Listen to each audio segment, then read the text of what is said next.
Anda kembali menyaksikan Apa Kabar Indonesia Malam. Pemirsa, saya mau kembali ke Mas Umam kalau begitu. Saat ini kan gencatan senjata Iran dan juga Israel tengah berlangsung. Justru Israel kini frontnya berpindah ke Gaza begitu. Apakah Iran harus memberikan senjatanya, kemudian yang akan memberikan senjatanya untuk membantu situasi yang tengah terjadi di Gaza?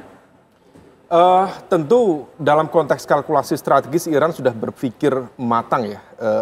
Banyak tentunya evaluasi yang harus dilakukan, tetapi bahwa Iran itu bukan hanya satu kekuatan entitas negara, dia juga memiliki pengaruh proksi, juga pengaruh yang sifatnya asimetris.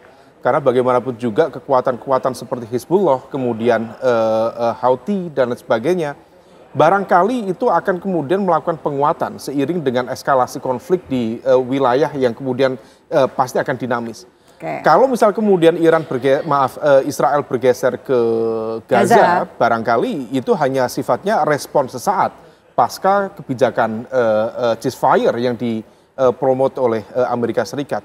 Tetapi bahwa ini menjadi sebuah momentum yang baik bagi kedua belah pihak untuk mengevaluasi bagaimana kemudian kemarin begitu terjadi eskalasi, sekaligus juga menyusun strategi bagaimana ke depan. Karena kalau misal kemudian ini bisa dilakukan dengan optimal, saya pikir Iran bukan hanya menampilkan capacity to response ketika kemudian selama rentang sekian dekade hampir tidak ada yang memiliki kekuatan yang begitu masif melakukan perlawanan terbuka terhadap Israel. Maka kalau saya ngikuti itu yang disampaikan Kang Hasib, yang dilakukan Iran itu menjadi sebuah pemecah mitos bagi Israel yang selama ini dianggap sebagai unbeatable di region di kawasan Timur Tengah. Maka kalau misal kemudian ini sudah dilakukan, dan terlebih kalau misal kemudian Iran sudah memiliki basis-basis informasi yang lebih akurat, titik presisi untuk mengetahui di mana sih COG, Center of Gravity, kekuatan energi, kekuatan persenjataan, bahkan kekuatan bisnis dan lain sebagainya di Israel. Kalau misal kemudian itu sudah dikumpulkan informasinya, daya ledak dan juga daya serangnya Iran itu akan jauh lebih luar biasa. Maka ini yang kemudian perlu diantisipasi bersama. Saya pikir Iran dalam konteks ini tidak akan tinggal diam. Dia akan terus menata diri, menata strategi, sembari tentu juga memperkuat pengaruh-pengaruh asimetriknya. Nah di sini yang kemudian kita menjadi bertanya-tanya, kalau misal kemudian dalam situasi seperti ini, apakah Iran akan bergerak sendiri, ataukah dia akan juga mengoptimalkan jaringan kekuatan di luar kawasan, wabil khusus terkait dengan Rusia, terkait dengan China, yang secara ekonomi politik blok pengaruhnya sangat berbeda dengan Israel dan Amerika Serikat. Nah ini yang menjadi misteri.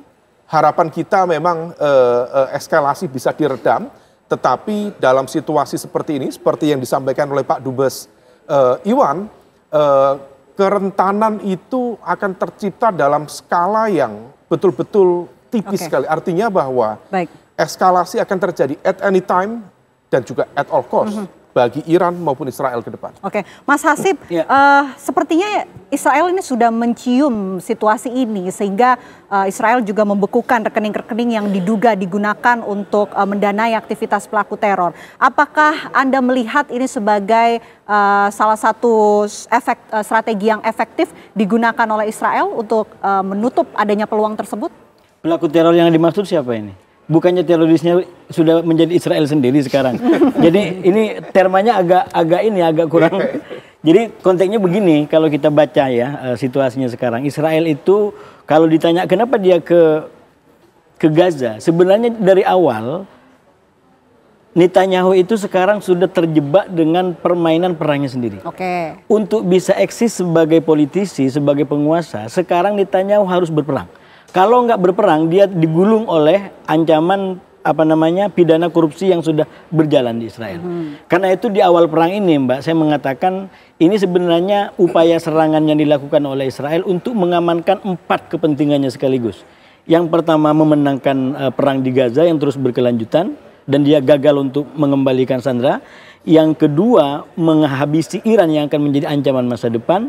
Yang ketiga akan membalikkan opini dalam internal Israel sendiri yang sudah mulai kritis kepada Netanyahu. Dan yang keempat adalah mendapatkan simpati dan empati daripada negara-negara dunia yang mulai kritis kepada Israel gara-gara Gaza.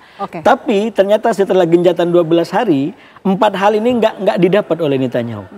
Makanya dia kembali ke Gaza lagi, coba apa yang bisa dibuat. Ternyata berdasarkan survei-survei yang dulu juga ditekuni oleh Mas Umam ini, nggak ngangkat, nggak mendongkrak. Elektabilitasnya nggak mendongkrak. Dan itu menjadi PR serius, karena kalau dia berhenti, maka kemudian akan mengancam masa depan politik dan kekuasaannya. Oleh karena itu, kembali kepada hal yang kedua saya ingin sampaikan tadi, Timur Tengah menjadi lebih rentan setelah perang 12 hari ini, karena yang disampaikan Mas Umam juga, perang 12 hari telah melahirkan fakta politik baru tentang dua kekuatan yang sama-sama kuat di Timur Tengah. Kalau dulu Israel, sekarang juga Iran. Kalau disambungkan dengan semangatnya Iran yang dari dulu nggak mau menyerang duluan, tapi kalau mau dijual dia akan borong, maka per hari ini kalau Israel menyerang kapan saja, akan terjadi perang besar. Karena Mas Iran Hasib, siap untuk merespon. Kita sudah tangkap apa yang dimaksud oleh Mas Hasib. Karena kita selanjutnya akan mengajak Mas Hasib, Mas Umam, dan juga pemirsa TV One untuk melihat situasi terbaru dari Iran. Sudah ada warga negara Indonesia di Iran, Said Idrus. Assalamualaikum, selamat malam waktu Jakarta. Said Idrus, bagaimana situasi terbaru di sekitar tempat Anda di Iran saat ini? Apakah situasinya juga masih kondusif di tengah gencatan senjata yang tengah berlangsung? Ya, Waalaikumsalam warahmatullahi wabarakatuh. Selamat sore waktu Indonesia. Saat ini saya berada di Kota Qum. Baru saja kita melaksanakan ibadah sholat Jumat di Kota Qum ya. Ibadah sholat Jumat dihadiri oleh ribuan masyarakat Iran, masyarakat Kota Qum dengan penuh hikmat, tanpa ada kekhawatiran, tanpa ada ketakutan. Masyarakat datang untuk melakukan ibadah sholat Jumat berbondong-bondong, dan setelah melakukan ibadah sholat Jumat, mereka mengadakan acara tasyik jenazah. Tasyik jenazah para jenderal-jenderal yang telah syahid dalam peperangan Israel ke Amerika, serta masyarakat juga turun ke jalan untuk menyampaikan dukungannya terhadap pemerintahan Iran atas keberhasilan pemerintahan Iran atau kemenangan pemerintahan Iran yang telah berhasil memukul dengan keras atau menampar dengan keras Zionis Israel, dan juga membalas dengan begitu kuat Amerika atas serangan yang dilakukan Amerika ke Natanz, Fordo, dan juga ke Isfahan.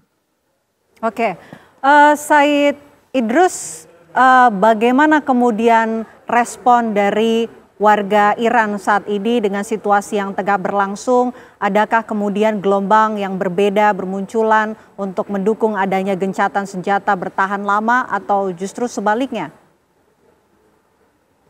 Ya, warga Iran dalam peperangan 12 hari ini mungkin menjadi satu anugerah ya buat warga Iran ya, di mana seluruh warga Iran dari setiap golongan dan juga setiap aspek dan juga background perpolitikan saat ini seluruhnya menjadi satu. Saat ini seluruhnya menjadi satu suara. Mereka, masyarakat Iran secara keseluruhan mendukung secara penuh pemerintahan Iran dan juga keputusan-keputusan yang diambil oleh pemerintah maupun militer Iran.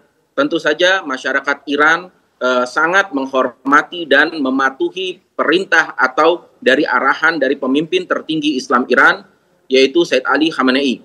Dan di saat yang sama, seperti yang kita ketahui bersama juga, Said Ali Khamenei pada kemarin hari Rabu tanggal 26 Juni, beliau juga telah menyampaikan pidato pertamanya setelah gencatan senjata.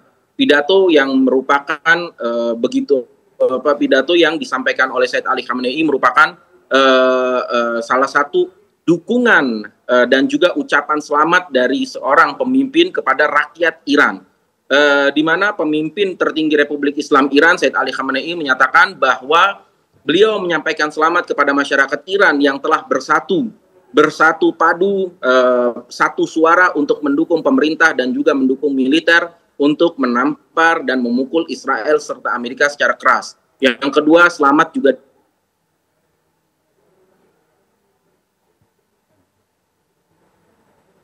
Baik, Said Idrus. Oke, baik.